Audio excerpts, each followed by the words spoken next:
Good morning and hello friends. Welcome to our Apache Spark lecture series, and today we will learn Spark architecture. So Spark uses master slave architecture and it runs as independent set of process on a cluster coordinated by the Spark context object in your main program called the driver program. So what is driver program? If you see the diagram here, this is the Spark context that runs on driver program, and it is connected to different worker nodes, executors, tasks, and it is also connected to the cluster manager. For the time being, keep us aside what is worker node, executor, and cluster manager. We'll just focus on the driver program. So driver program, just try to understand, it drives everything. It's like if you are going in a bus, the driver will move your bus to the left, to the right. He apply the brake, he accelerate it. So in a way you can say he manages everything for your program, for your bus. Or similarly, driver program manages everything. He knows what to read, what what to do the operations, what to do the transformation, what are the type of transformation. All these things are started by the driver program. And for your program, how to find the resources, it's also done by the driver program. So a Spark context connects to given cluster manager which allocates resources across the cluster.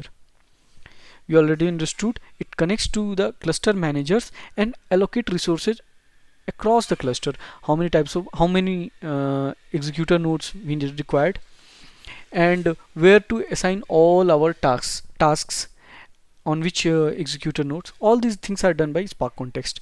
Once connected, Spark acquires executor nodes in the cluster which are process that run computation and store data for the application.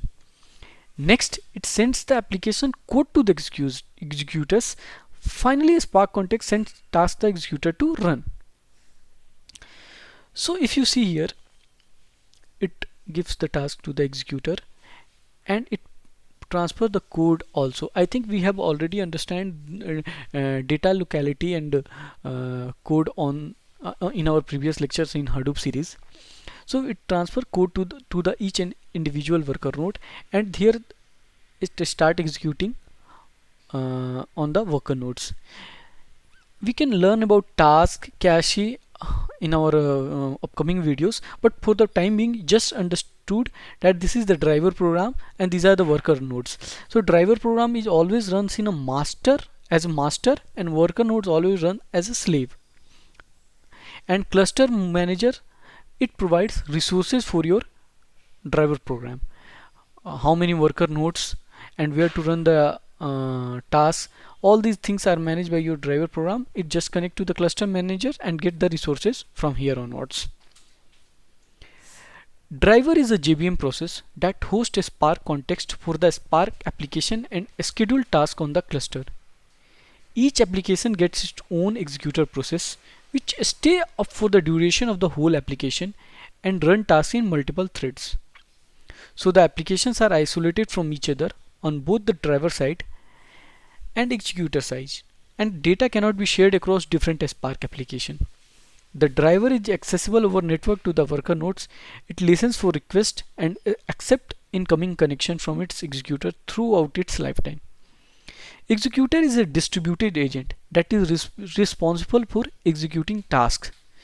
Executors report heartbeat and tasks progress to the driver. It is recommended to have as many executors as the data nodes and the cores as you can get from the cluster. The idea behind is to make the program run faster. That's why we can have many executors, but we can put some cap on the executor. Number of minimum executor, number of maximum executor, dynamic executors. So these things can be managed via Spark configuration. So once we write programs, we can manage all these things from our configuration files or when we submit the Spark jobs. But we should aware that executor always report heartbeat and task progress to the driver. It means heartbeat in the sense, it means it is up and running. If it's not sending the heartbeat, it means the executors are down, and Spark need to assign this task to another executor. So what is a Spark Shell? A Spark can be run interactively through a Spark Shell, which is an effective way to learn the framework. Spark Shell basically is a standalone Spark application written in Scala. Spark can also be run in Python interpreter called PySpark and in R interpreter called SparkR. When a Spark Shell is used, it will be the driver program and the commands to operate on the data can be given. In a Spark Shell, a Spark context is automatically created as the variable called SC. So Spark Shell is an interactive command line process, and in that the Spark context gets created in the variable form called SC. But when you write a complete program, we have to define the Spark context and create our own SC. It's a variable, so we can name it anything like Spark context, Spark variable, whatever we want to write. But default in a Spark Shell it comes as SC. So we will go and create our own Spark Shell. But first of all, we will try to understand how to install Apache Spark. On Ubuntu, you can install via these links. But when you are working on Windows, I really recommend you to go and install Hortonworks Sandbox. Why Hortonworks Sandbox?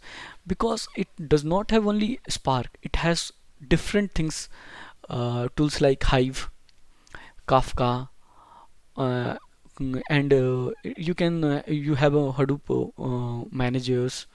So the idea behind is that Spark does not only works in a standalone mode, it works in along with different types of tool. So suppose you want to fetch data from MySQL database, you have everything installed in a sandbox. Suppose you want to connect to the Kafka, so to do some streaming kind of stuff, you can have all these things in a single place.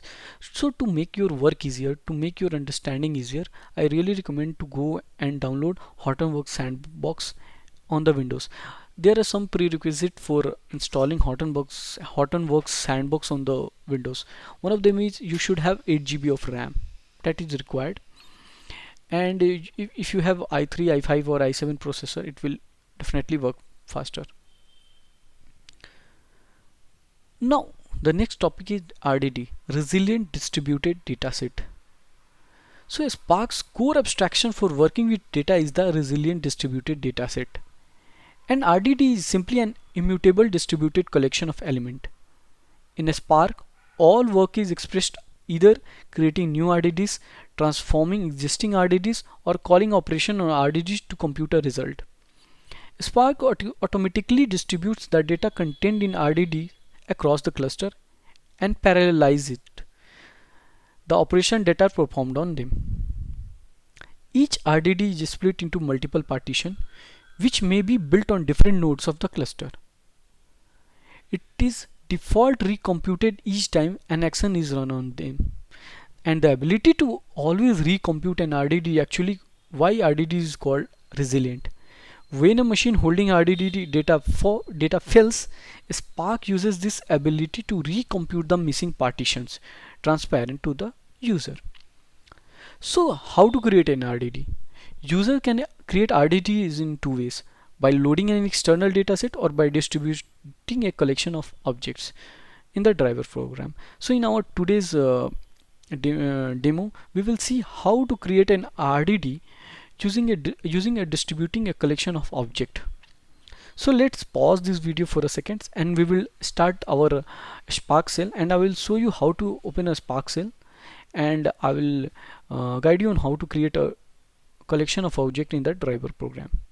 So just pause for a moment. So let us start. So this is our this is my Spark VM, and here what I will try to do, I will start Spark shell. For PySpark we just need to write py spark. Let it start.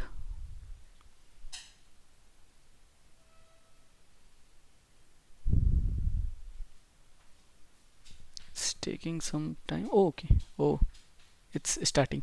So you can see here it's a Spark version 2.1.1. It's a bit older version. We are in now Spark version 3, and if you see, Spark session is available as Spark. So here we can also have SC available in the session. So let us create an RDD. So suppose I have a list in Python.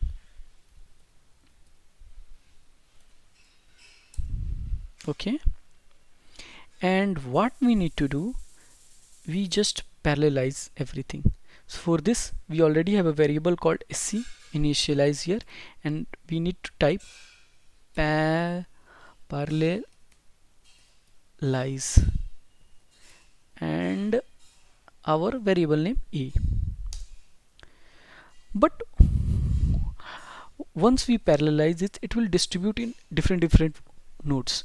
But the thing is that we are working in a standalone system, so here you cannot see the means what we are trying to achieve, because since it's a single node. But if you are working in a Hadoop cluster, you can easily see this. But it's an example to just to understand it. So it's moving into different nodes. Suppose you are working in a cluster. So what we need to do, we just need to collect this RDD. Okay, see, it's going into a stage and it's coming in back to our driver program 1 2 3 4 5. So what we have done, we have created a list, we have put parallelize in different nodes, and we are collecting back into the driver memory. So what collect does, it's bring back all the data into the driver program. So this is a simple example of creating an RDD. In our next video lectures, we will understand how to create an RDD from external data source, and what are the different operations that we can do on the RDDs. We will try to understand what is action, what is transformation, and there are multiple of things how actually Spark do different types of operation like lazy evaluations and different kind of transformation like narrow transformation and wide transformation.